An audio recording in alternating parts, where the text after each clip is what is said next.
Hi, this is Maya Maida, and you're listening to the Food Solidarity Podcast. Conversations with people around the world who are using the power of food to create social change. Miss Adriane Mack is the CEO and founder of Miss Mack Enterprises, a business development company based in Harlem, New York. Oof, New York City, how I miss it so. The city that never sleeps, the Big Apple. It very much still holds dear in my heart. Ooh, once a New Yorker, always a New Yorker. Hey Adriane, how are you today? I'm so happy to have you here. Thank you so much for joining the podcast. And how are you today? I am excellent. Thank you for asking, Maya. And how are you? I'm doing so well. Thank you so much for being here on our 9th episode of the Food Solidarity Podcast. It's such a pleasure to have you here. By the way, I love your motto, which is like, Mack your business. It's great. It's the best thing ever. Can you tell me a little bit about yourself, your story, and what got you into business development? Excellent. So every sense of that, of macking your business, right? It's about leadership. It's about accountability. It's about integrity to our businesses and to the customers that we serve. So I own a hospitality business development firm, and we mean in every aspect of hospitality. We love to work with hotels, restaurants. As one of my students said, RBL.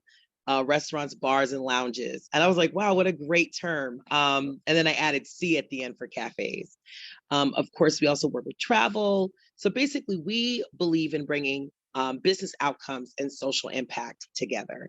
It's not enough to, give people a job opportunity. We need to now provide better resources and ways for people to not only have great quality of life at work, but also great quality of life outside of work. And employers have the power to support that with or without money. So that's a little bit about my business, and I'm sure we'll get more into that. I'm born Southern California, born and raised there. I moved to New York 18 years ago, and I live in Harlem. I am a mother of Anastasia, who also owns her own business. And I'm very passionate about changing people's lives. And that comes from, my lineage, from like my family history. My great grandfather was a pivotal leader in Leesburg, Florida. He was honored just a couple of years ago as a legend in the community of service. And that was instilled in me from my mother. My father was a police officer. I saw people in my lives continuously serving people. Although my mom was a bookkeeper, but she was very active at church, always volunteering her time to, help the poor. And she would do Sunday school for the kids. And I just believe that it really did provide a great quality of life for me to support and help people and give when you can. And so with that being said, I got into workforce development because I became a mom. I actually was in the hospitality industry at the time. I have over 20 years of experience in the industry. So I was, had already been working in the industry probably now. So my daughter's 8, so for like 10 years already, and making great income because I just knew where to work. And I'm also very good at what I did. I was very good at selling and making drinks and making customers come back, ask for me specifically. But once I became a mother, I needed a 9-to-5 job because, I didn't have the ability to have a babysitter in the evening. So I started working at NEMA, New Harlem East Merchants Association, which is now called Uptown Grand Central, focusing on East Harlem businesses in the northern corridor of it. So, which is a highly, highly trafficked area with people who live in homeless shelters, people who are recovering from drug abuse. And so that area, it's hard for business owners to make money because it's not attractive. When you see, you may want to go shop for furniture, but then you got to walk over 10 homeless people and all the things that come with that, dirty streets, needles, things of that sort. What's great about that opportunity, it led me to my workforce development career. and that was with Strive International. I attended a East Harlem Community Alliance meeting as a representative for the New Harlem East Merchants Association. And the CEO and president, Phil Weinberg, stood up and said, we're looking for someone from the community who's passionate about helping people find job opportunities and connected to the community and has this and has that. And it was ironically, my former employer at that time, the employer that I was working with at NEMA, looked at me directly and she was like, "This is your job." And I was like, "I was gonna tell you I'm gonna apply and I need a reference letter." And so that's what happened. She did. She gave me a reference letter and I got an interview. I interviewed twice. And lo and behold, I was there. I had the most successful local hiring program in all of New York. It was written by the Center of Urban Work for the Future. It was written about them, and it was written by JP Morgan Chase about because they were one of the funders that we had that supported the program. We helped over 2,000 people get employment with an average income of, I believe, 28,000. And these are great jobs. People were able, who didn't even have, that had a GED education, were able to get jobs at Mount Sinai, at a hospital when they didn't think they even qualified. Because of course, we provided the training for them to get it, but we were able to do that for many people in East Harlem, which has the highest unemployment rate and very unhealthy conditions for children. They have the highest asthma rate. So that type of work is rewarding. And I was glad that I led a team of 4 women to get us to those numbers. And then I was also very blessed to be able to create a program called Serve Up Harlem, which was focusing on training youth 18 to 24 hospitality training, getting them into the industry and starting them as hospitality leaders. So we provided financial literacy through Operation Hope. We provided all of the hospitality training with Cornell University with their online platform. And that was such a powerful partnership because, these students that normally wouldn't think I could go to Cornell University because it's a astute university. It has requirements. It costs, it's expensive. These kids were able to get a bona fide certification from Cornell University online university. And it was, incredible to see many of them get into these jobs and thrive and do extremely well. And so once I was complete with my contract at Strive, it was time for me to start my own business. So Miss Mack Enterprises has been around for a long time. I've been doing it for 10 years off and on as a little side hustle thing. But once I realized what my calling was, I no longer took some of the job offers that were offered to me once my contract was done at Strive. I said, it is time for me to move on and start my own business. So I became more, serious about my business. And over the last, I guess now almost 3 years. No, actually it is 3 years. It's my 3rd year anniversary this year. I forgot because we started officially May 18th, 2018. Okay. And here we are now, 2001. So, we produced a video Zoomcast last year of a 2-part series to hospitality under COVID. And we had Mitchell Davis, at the time was Chief Strategic Officer of James Beard Foundation. We had Chef Russell Jackson, who sits on not only Celebrity Chef, has been on tons of different chef shows and stuff, but also chef of his own restaurant, Reverence, and sits on the board for Aspen Institute. We had Melba, who is the first woman and first person of color to be the chairperson for the New York Hospitality Alliance. We had Andrew Rigi, who's the executive director of the Hospitality Alliance, and both of them served on Governor Cuomo and Mayor de Blasio's Get New York Back, COVID task force to get New York back open and up and running.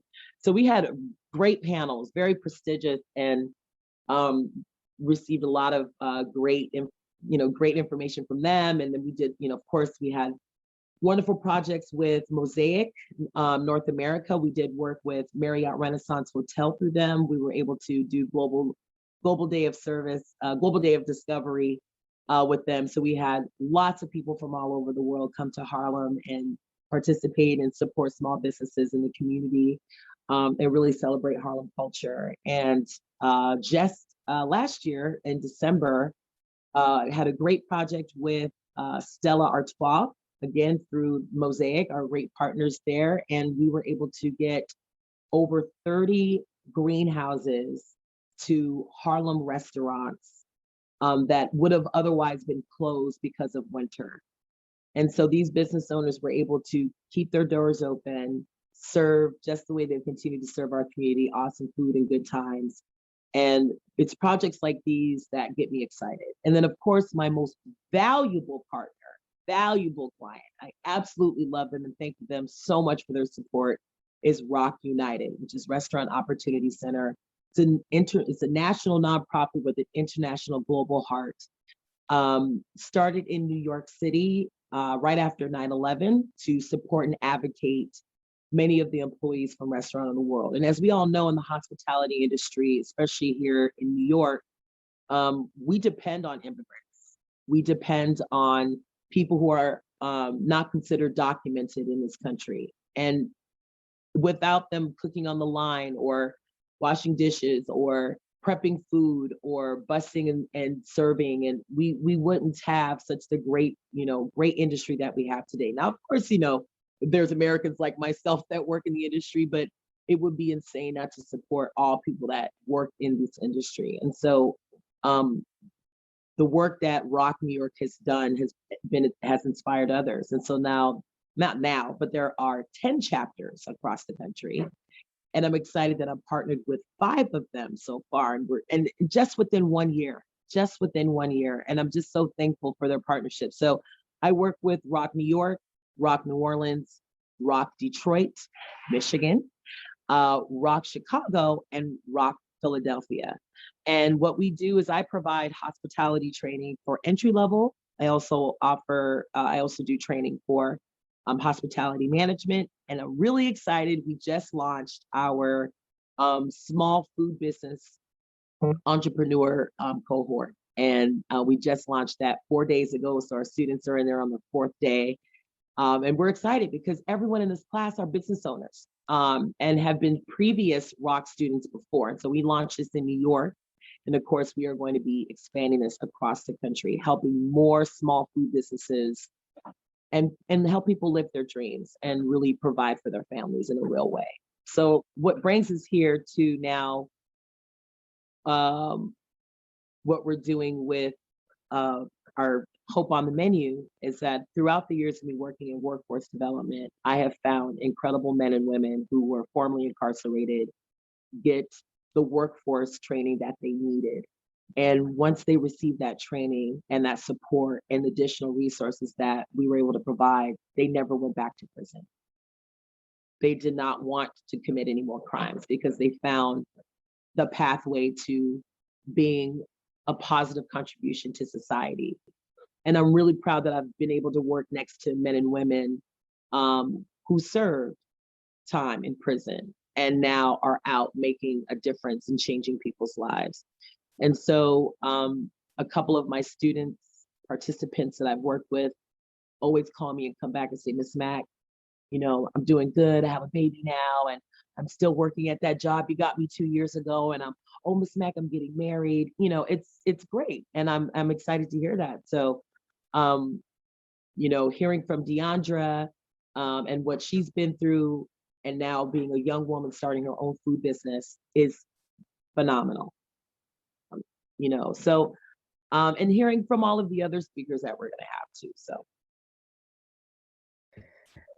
that is just like such a grand service to society and just an absolutely huge success on your end. And I just first off want to congratulate you for that and for being incredible, because there's a lot to unpack in what you just told us. But, at the core, I think the hospitality industry does provide, not only an element of community, but also service that, what you said earlier, which is when something is rewarding, when you're serving others, sometimes we like actually more to serve others than we do to serve ourselves. And it's Absolutely. yeah. And I'm just wondering, like, you know, what is it about the hospitality industry that you find provides this like fertile ground for reintegration, but then also kind of fostering this success and this um, desire to do more and to continue serving? That's a great question. Food, I always felt that food brings people together. When you break bread, you're a common ground because everyone needs to eat to survive. Um, and the hospitality industry has always been an industry for people that weren't necessarily the most educated, weren't necessarily the most worldly, but they were the most creative. They were the most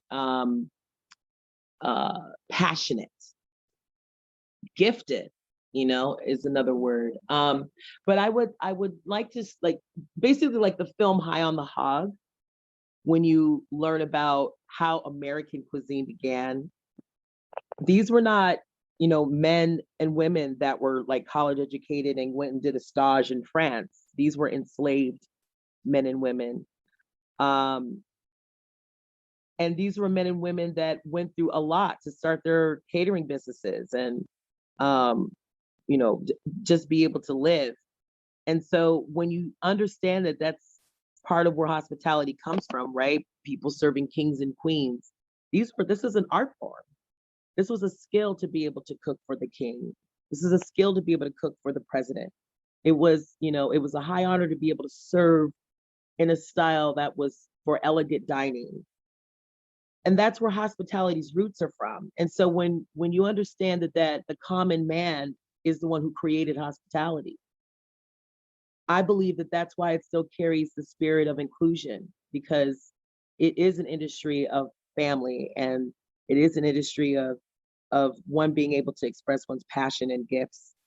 It's it's an industry that is forgiving. I've never seen a chef look at someone because they went to prison and said, "I'm not gonna let you cook any food."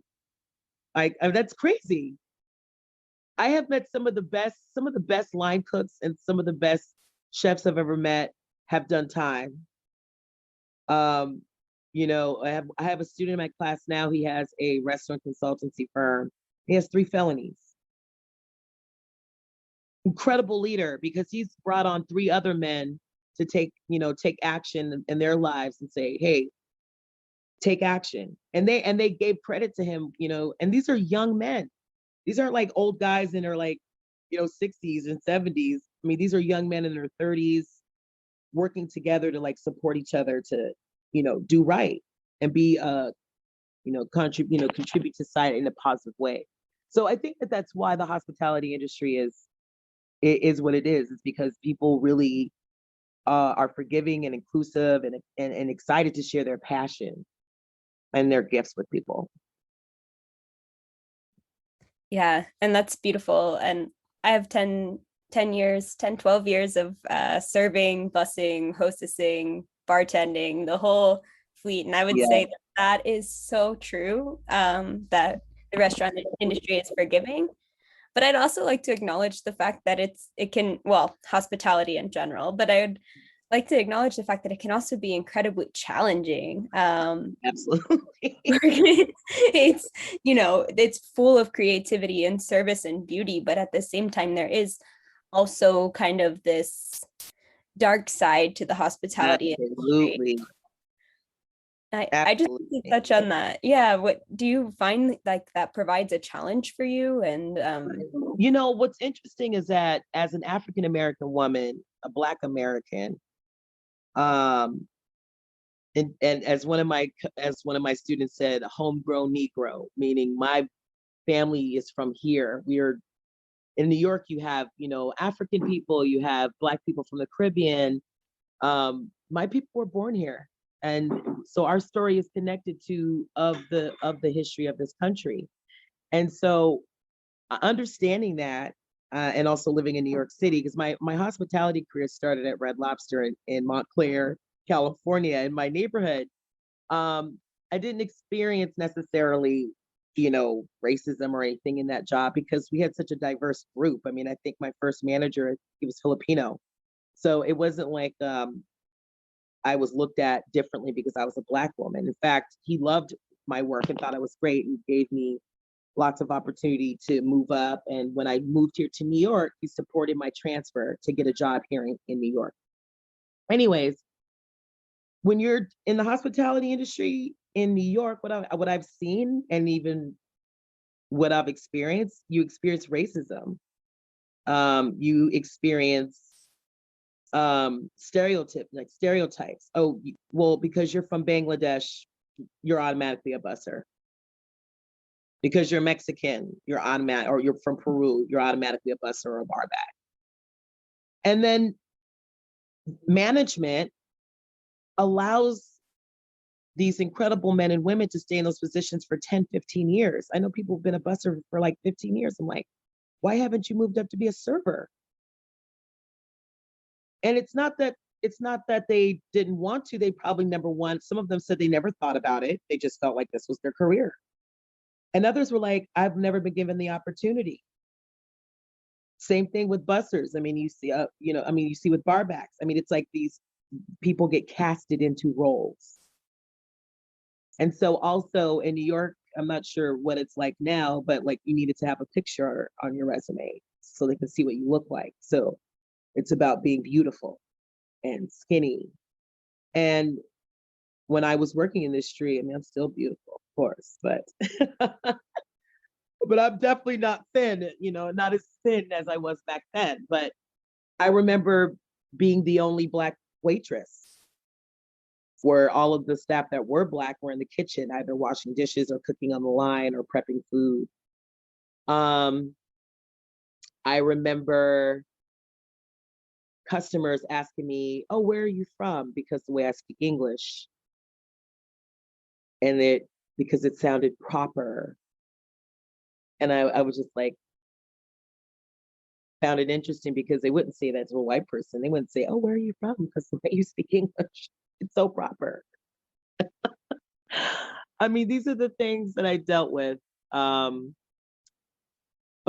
because I am a Black woman in this country, and I know my country, and I love my country, I understood how to maneuver that. I know some people don't have that gift and skill. I know it's a gift and skill that I have, and I'm able to maneuver in crowds and around people that may not be familiar with me or may not be as excited to see someone who looks like me. So, and I've been able to win them over, and they love me afterwards. So, yes, it's not an easy industry. I mean, you're talking about also grueling hours where you're working, working hard, and there's no reward. Like there's no, in the United States, people love their 9-to-5 jobs because they get benefits. Well, there's no, like, not many restaurants offer medical and dental and 401k plan, and we're changing that. We're going to change that. People need to be able to have an opportunity to take care of their family fully, because if, and then we live here on tips. So, I mean, I'm all for the one wage. I'm not sure how that would play out in the hospitality industry in New York City, where one can easily make $1,000 or more a week. You can't make that on minimum wage in New York City. But it makes sense in Buffalo, right, to have someone get paid $15 an hour, but it doesn't make sense in New York. So we have to figure out how to serve our employees and as well as the employers, because if you're a small business and you have to pay someone, your entire team hourly wage, that can get quite expensive. So, those are some of the other challenges. So, racism, stereotypes, stereotyping people based on their culture that they should be a particular role, a particular job, the lack of benefits. And then the other one is a clear road to advancement. So again, like if people have been bussers for 10 years, people have been servers and bartenders. Although in New York, it's funny, it's an ongoing joke that no one wants to be a manager in the New York restaurant because you make more money as a server or bartender and you have less responsibility. So why would I become a manager? But a lot of people desire to do it. And there should be a clear way for someone to say, I would like to be a manager one day. And then there should be some support in employers providing those opportunities. And then the other side too is that it could be very addictive with behavior. So you'll see, addictive behavior. So you'll see people who will become alcoholics, people who use like drugs after work, like cocaine and things like that. And I saw a lot of that in the restaurant industry too, that it's almost like as soon as you get out of work, we're going to spend half of our tips in the bar. And I mean, it's fun, it creates memories and it's, all of that stuff. But at the same time, it could get dangerous for some people because, they get addicted, they lose their money, they, you know, drink all the time. They get, and also like no one wants to be, hung out on coke and stuff. So that's the other aspect of the industry too. So there's a lot there. And then also it's not very fair for single parents.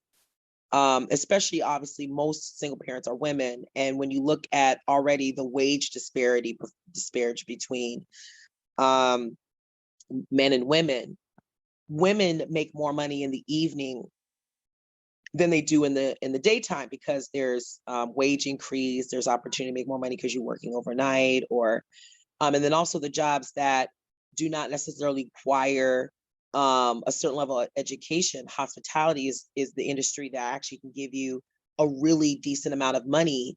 Again, I was making $1,000 a week as a bartender. And if I was a single mother, making $1,000 a week can go a long way with taking care of your children. So there's no childcare. And so parents are stuck trying to find a job that's 9 to 5. And even in the restaurant industry or hospitality industry, if it's not in a hotel, it's a concierge, or maybe you're a maid cleaning the bedrooms. I mean, these are not necessarily jobs that where you make lots of money.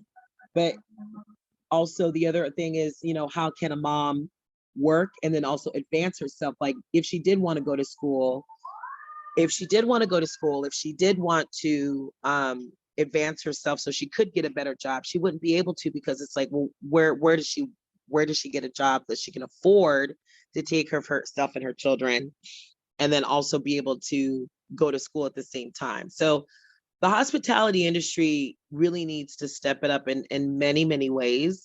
And it's good to see what's happening because coronavirus really shook up the industry. People do not want to go back to work. And it's not because of unemployment. That's poppycock. That's not true. Once unemployment ends, which I think is going to be this year in September, people are not necessarily running back to go back to work because they want to be treated with respect and dignity. And there has to be better opportunities. People don't just want to clock in, work, and then clock out and go home. Like what else is the industry providing? And now you're seeing employers doing sign-on bonuses, come on board and we'll give you $1,000 or $500 or, but that's all well and good. But then what's to play afterwards? What are my benefits? How are you supporting my growth outside of my job?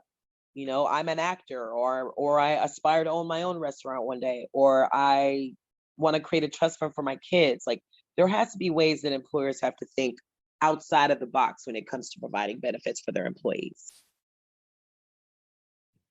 Yeah, and so, that's one thing I really noticed everywhere I went back home is like, when I was in high school and college, like feels like all of well, maybe because I worked in the restaurant industry, but all of my friends had a job in the restaurant industry. And I was like shook at the amount of restaurants that were closed, or not closed, but like you'd walk in and there's 10 tables available and they're like, there's an hour wait. And you're like, why? And they're like, well, my chef just walked out. My like hostess just walked out. And I'm Right. like, I can't imagine that. Like, and how do you incentivize people to go back to work after like COVID, you know, exposed the fact that not only are you an essential worker, but you're continuing to get treated like, you know, even worse by people nowadays that they're been inside socially distanced and don't know how to operate in a social setting anymore. And like if I, you know, I feel really blessed that I'm not a bartender anymore. And I just wonder, like, what would be your advice for, like, if you, I mean, I think it's really interesting that you touched that we have to be creative with our benefits as well, but what would your advice be for like a restaurant owner trying to get their team back on track? Well, one, I would show gratitude and say, thank you for sticking through and sticking by me as the business owner. And thank you for believing me in my business, because when your employees believe in you and they come into work and they put their kids for, daycare, whatever. And there was a few that were open. A lot of them weren't. But show gratitude. That's the first thing. And then number two, provide bonuses. Look at your KPIs, look at your key performance indicators, look at your sales goals, and see how you can challenge the team in a way to like upsell and cross-sell and suggest to sell, provide higher and better quality of customer service, which of course is not just only saying hello and good morning and hello, welcome to the restaurant, but making sure it's clean and people feel safe. And then say, you know what, hey team, if we hit the sales goal, I'm going to give everyone an additional $100 on their check. People need more money. Buy a Metro card. Of course, I'm talking about New York City, right? Buy your team some Metro cards that allow them to get to work for free.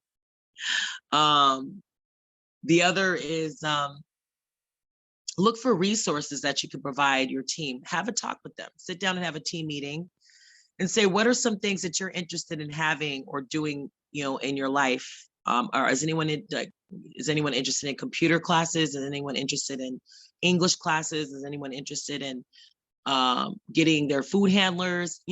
Find a way to provide additional quality, not only to the work they're doing, but who they are outside of work. And these are things that don't cost you any money. I mean, you could Google free computer classes. I'm working with a client right now who bought his delivery guy a laptop. What a great way to show gratitude. I mean, and it's a good quality laptop. Not that the delivery guy couldn't afford it, because he could totally afford to buy his own laptop, but the employer wanted to show his gratitude, like, hey, I know it's not easy delivering and you got to climb stairs and go into elevators and, whiz your bike past cars and trucks and, get the stuff there on time and, get back just to find more stuff to take back out and deliver in the rain and deliver in the heat and deliver in the winter. And, and so he was thankful. And I'm like, wow, what a great gesture, to buy that laptop for him. So, I mean, these are things that sometimes, we got to come outside of our shell. We got to stop thinking it's all about the money all the time and really, really be thankful for the people who I call them the unsung essential worker, because when they kept talking about essential workers, they only mentioned medical staff. And I was like, there's so many more people than just the medical staff. Not hating on the doctors and nurses and the EMT. Very, very thankful for them. But how could we forget the grocery store worker, the grocery store cashier, and the guy who, stocks the fruits and vegetables, that made sure it looks beautiful and clean. And, how can we forget the janitors who are the ones who are doing the COVID cleaning? How can we forget the delivery? One day I was looking out my window, and this is when it was like at the height of COVID in New York, and New York was pretty much shut down. There was no cars on the street. Nobody's walking around. I mean, because it was like everyone was supposed to stay in the house. And it was like probably like 2 or 3 in the afternoon, 4 in the afternoon, and all you saw was nothing but delivery bikes whizzing. That's what was on the street. Delivery bikes, food delivery bikes, Amazon workers delivering packages. It was just there. It was a little bit weird that there was no one walking. No. So, but but they didn't get any love. Nobody cared. And how about this? Okay, here in the United States, we have the restaurant restoration grant, supposed to help restaurants and all of this, but nothing for the employer. Everything for the business owner. And I get it. But what about the people? Because there was business owners who didn't even go in their own restaurant. They had staff to come in and clock in for them at work, and then they could just call from their home. Hi, how's everything going? And then eventually start going on vacation while their staff were working for them. That's a beautiful thing. I mean, as a business owner, you have the right to do that. I'm not hating on anybody. I went on vacation too. But that goes to show that it wasn't like some restaurant owners were just suffering so bad that their quality. No. What about the staff, the people who kept your restaurant open? How are we supporting them?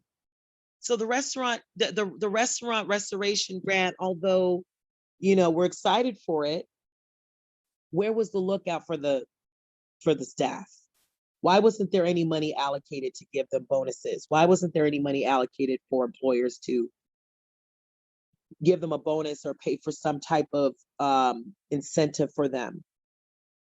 Why weren't the employees thought about at all? Not one dot. And so I have to question, these hospitality associations around the world, around the United States. Why are we not doing more for the people who actually help us shine?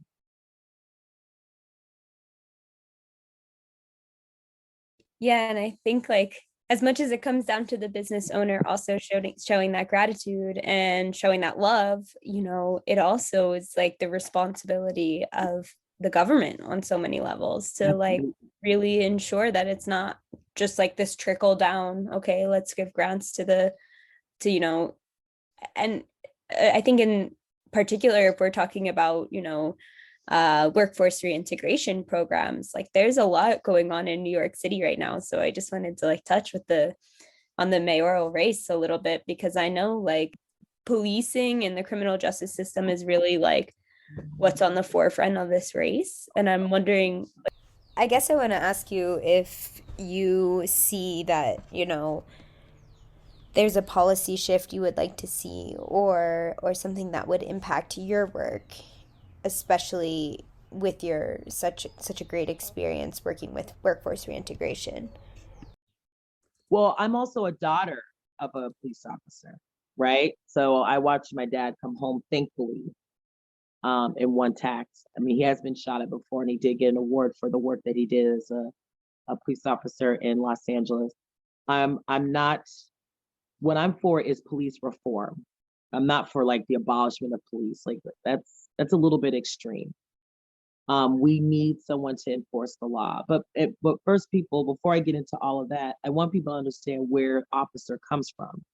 And the word comes from overseer. And the overseer was the one who would oversee the slaves, the enslaved people, and would crack the whip, would be the one to whip them, beat them if they're not in order. And so when you look at the history of what the word is and what that position is, and then where it is today now in quote unquote modern terms, it has not been really reformed since enslavement. It was always in place to brutalize and dominate. Now, don't get me wrong, there are great police officers out there, men and women that risk their lives every single day to keep the average citizen safe. People like my father. But then there's also people who are strategically placed in positions such as becoming a police officer, such as becoming a judge, such as, certain people from certain organizations are put in place to continue the chaos, to continue the division, to continue. And I think it's sad that people think that they can't trust the police because of these individuals who infiltrate these positions, such as being police officers. It's not all police officers. It's not the entire police force. It's individuals that do not do their jobs properly. And it's individuals that turn their back and turn a blind eye to it and don't report it or don't hold their friends accountable or their coworkers accountable. Um, and I think that's what people want. People want accountability for we're not saying people should be able to commit crimes. We're not saying that. Um, some people would argue, well, Eric Garner wouldn't be dead if he wasn't selling illegal cigarettes. Okay, sure, he should have not been selling illegal cigarettes. You're absolutely right. But he also didn't need to be choked to death, which was, poor protocol on the officer, right? So the thing is, like, we have to make sure that we hold people accountable and that it is a tough job. It is a job that deals with your spirit. It deals with your energy. It deals with your logic, your integrity. I mean, that you see the worst part of humanity. I remember my dad said that. He said, you see the worst in humanity when you're out there as a police officer. You see people go for one thing and turn around and kill someone else. You see, children's bodies from car accidents, and like the legs are over here and the body's over there. And, just things that people wouldn't even imagine. And I want people to remember that there are good men and women that are serving out there, and that what we want, or what I want, and what I believe a lot of people want, is for people to be held accountable, and that people see justice for any for people that are abused by law enforcement. So that's my stance on it. I think there needs to be a lot of internal cleaning of the police department around I would say around the world, because I have friends from all over the world who tell me, oh my God, there's stuff going on with the police, or this is going on. And I remember one time the major civil unrest that was happening in France, in Paris, when those kids were in the warehouse. And that was I want to say that was about 10, well, maybe 10 or some years ago. But anyway, the thing is, like, we need law enforcement, and it needs to be done in a way where it's inclusive and fair. And we need more people. We need more officers of color from the community. I would like to. I'd rather see Tyrone become a police officer and police his community, because he knows who the people are in the community. I think there needs to be more engagement from the police force in a more positive aspect. When you walk through the neighborhood, talk to kids, say hello. Like, let us know that they're human beings. There should be other positive aspects of interaction with the police department. If every time a child sees the police, it's because for something negative, to arrest someone or to be an overseer, don't do that, and be nitpicky on stuff that they would never do in white communities, then of course children are going to grow up thinking that police are negative and bad. There needs to be better positive interactions with the police department on a regular basis.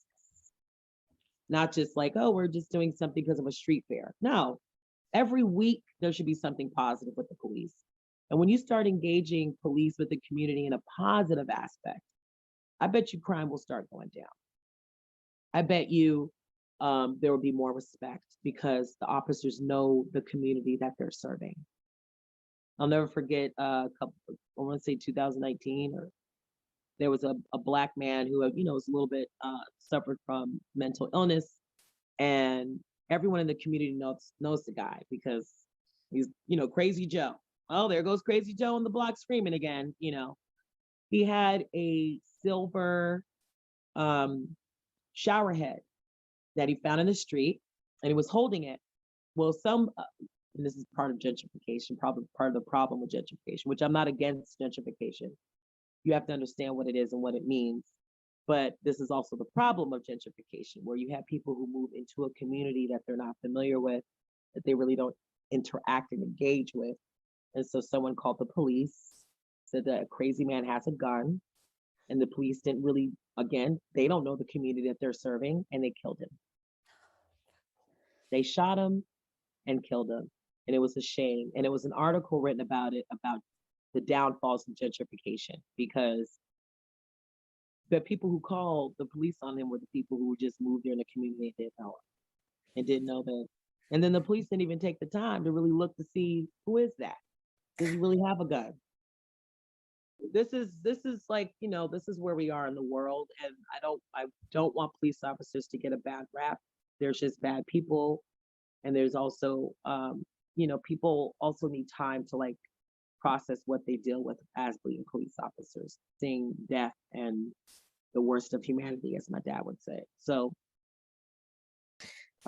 yeah. So anyway, and I think Uh, there needs to be some like race teaching too. I think there needs to be some type of like cultural teaching. Like if you know that you're going to place people in a Black community, have them get educated about Black culture, you um, know the difference between a block party and then, somebody doing illegal, know the difference between 10 Black boys walking down the street having fun because they're getting ready to go play basketball and 10 Black gang members trying to kill somebody. I mean, it's just different. And if you really pay attention and get to know the community, we won't have these issues. It's more engagement on the positive aspect. That's what I think we need. yeah, absolutely. And I voted for Maya. That will be just amazing. Yeah. I love it. Wish I could still vote in New York because I would have all the way. Can you tell me one of your favorite stories of like a success story from somebody who was in your training program and like just is doing an amazing job right now? Absolutely. I have a few, but one that comes to mind is Deandra. She started with our entry level class in Rock, New York, and moved on to management class. And then, shared with us that she, in her first graduation, because we do, of course, virtual grad, and honey, ain't nothing like a Rock virtual graduation. And guys, in fact, you should join us for our next graduation. Love to. um, but so after Deandra's first class, first cohort that she took, her entry level, we always invite the students to ask their family and friends if they want to leave a message or join, record something that will play during the graduation, or we ask them to attend the graduation. Well, Deandra, I believe, had her sister, I'm about to cry, had her sister do a message for her, or her sister wanted to do a message for her. And her sister congratulated her. And she said, I know it hasn't been easy, when you went to prison and, da da da da. She's like, and look at you now, so proud of you. And it was like so touching because it made Deandra cry and, of course, making me cry again. Because when you know that someone had it rough and gone and been through a lot and then came out like a phoenix rising, it's incredible. So she moved on and took the management class, did extremely well in that. And now here she is in the food entrepreneurship class. And she's already a successful small business owner. She's working on quitting her job so she can work full time for herself. And she has a farm to table concept that she, does as a vendor at different events like food festivals and music festivals and stuff like that. And it's really great to see how this young woman is growing and thriving and becoming a hospitality leader. So I'm really excited that we're going to have her as a part of our panel on July 21st. Amazing. I can't wait to meet her. So very lucky. Thank you so much for this wonderful conversation. I am just like, what a way to start my Friday. I love it. Thank you. Yes, awesome. I'm so honored to be here and thank you so much for having me. What an amazing way to kick off our newest episodes of the Food Solidarity Podcast. Thanks so much for everyone who listened in, and also thank you for your patience. It's been quite a while since we've been able to share, but we're so happy to start these new episodes, all featuring some incredible members of the social gastronomy movement. While the previous 8 episodes of this series featured Food Solidarity Fund recipients who were talking about their responses to COVID-19 through food solidarity, job training, food security, nutrition education, empowering farmers, you name it. Please do go back on Spotify and you'll be able to find all of our previous episodes. Also, make sure to stay tuned for the newer episodes.